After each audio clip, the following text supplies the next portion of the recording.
36.3 degrees Celsius. And we're getting somewhere. Ah, you're awake. About damn time. I was getting impatient. Almost 3 days now. The good news is you're making progress. I was just checking your arm. It isn't frozen anymore, but it's still going to be a while before you can move it properly. As for your leg, I managed to stitch it up. It was bad for any other doc. Lucky for you, I'm the best. If you went to a normal hospital, it would take maybe 3 or 4 hours to patch up all of that. And it took me 27 seconds.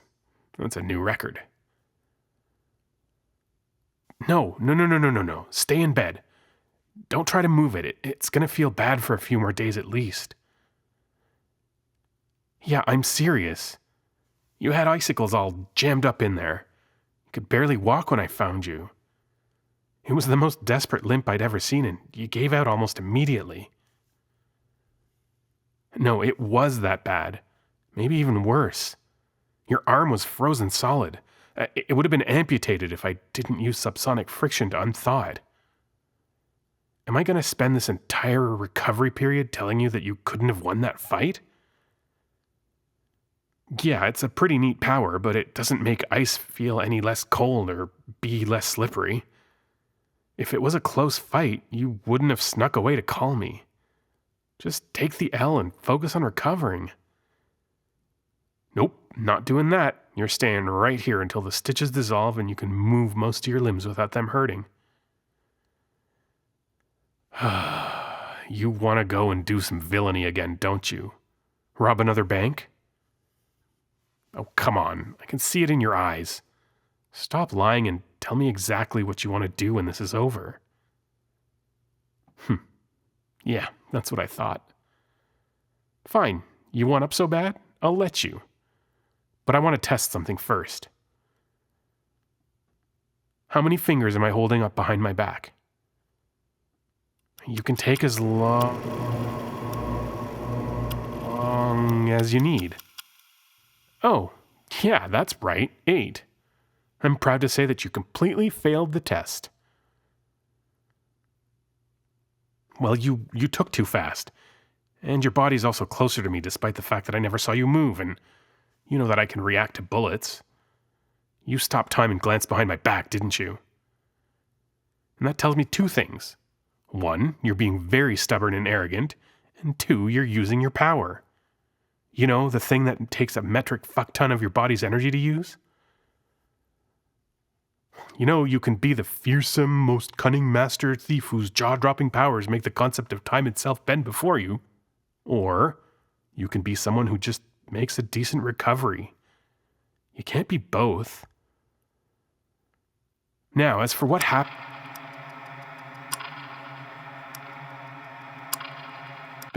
next, I have... Huh? What the... Oh, you've got to be kidding me.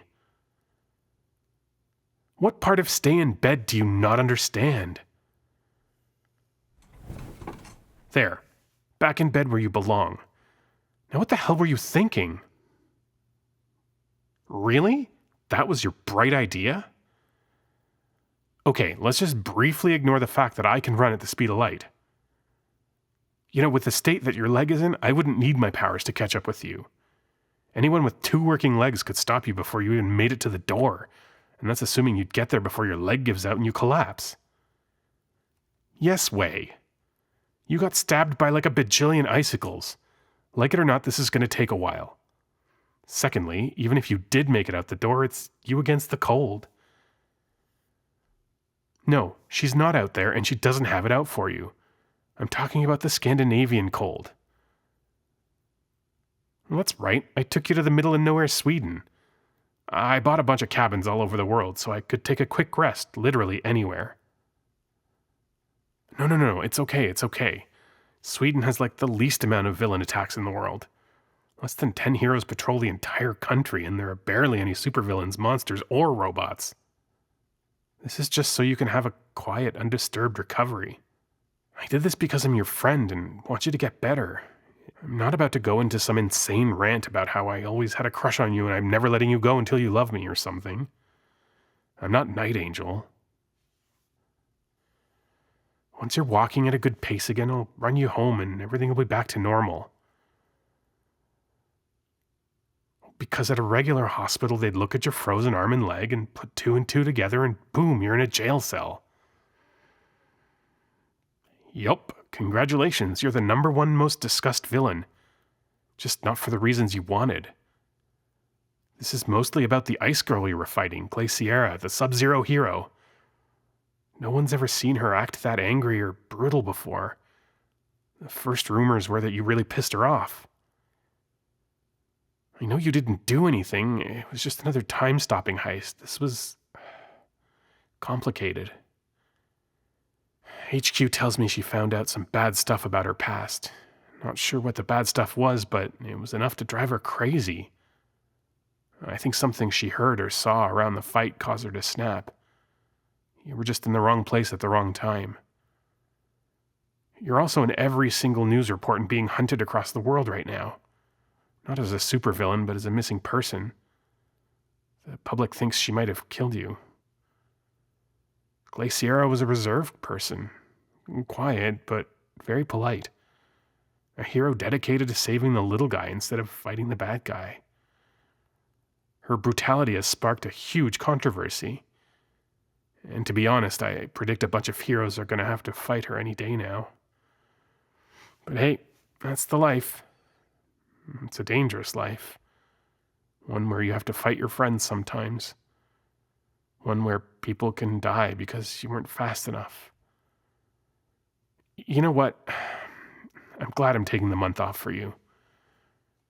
This could give me a chance to slow down and, hey, this works as a break for you too. Is it? Is villainy really your passion? Yeah, you had a rough childhood, and we both did. We met at an orphanage just for Siegel's sake, but you were still the kid I ran foot races with, the kid I played soccer with, and the kid I pulled pranks and went to the arcade with. You were my friend, and a damn good one, too. I'm just going to tell it as it is. You didn't become a supervillain because of how sad you were, or for any revolutionary idea, or because you like hurting people. Have you even punched a civilian? That's what I thought. No, you're doing this for fame and fortune. And sure, it's fun making a profit off those stingy bankers and the 1%. Until you get stabbed. What's the end goal here anyway? Is making rent really that tough? Or do you just like holding large bags with dollar signs on them? The big leagues?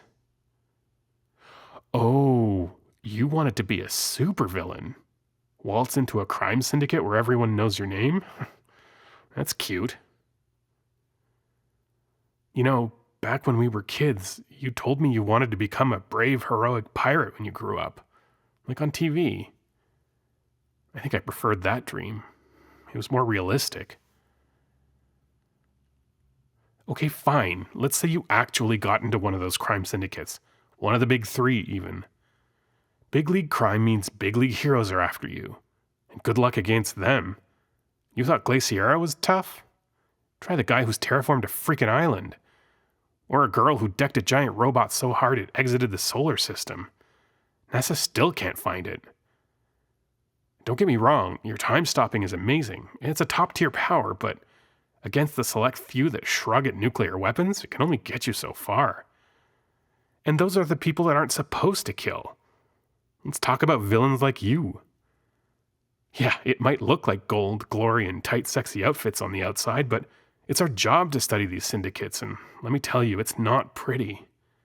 You'll rub shoulders with murderers, war criminals, human traffickers, people who've committed stuff I don't even want to say. To them, all the heists you've pulled over these last 5 years are in the same tier as littering. And then there's the infighting. Remember the Psychic Swindler versus Grey Wolf? Or Lady Large versus Captain Neptune? Or Black Ice versus Permafrost? Or the Ember Dragons versus the Red Robots? Those were some damn chaotic fights. And they had a lot of collateral damage, which were of course mostly lesser villains.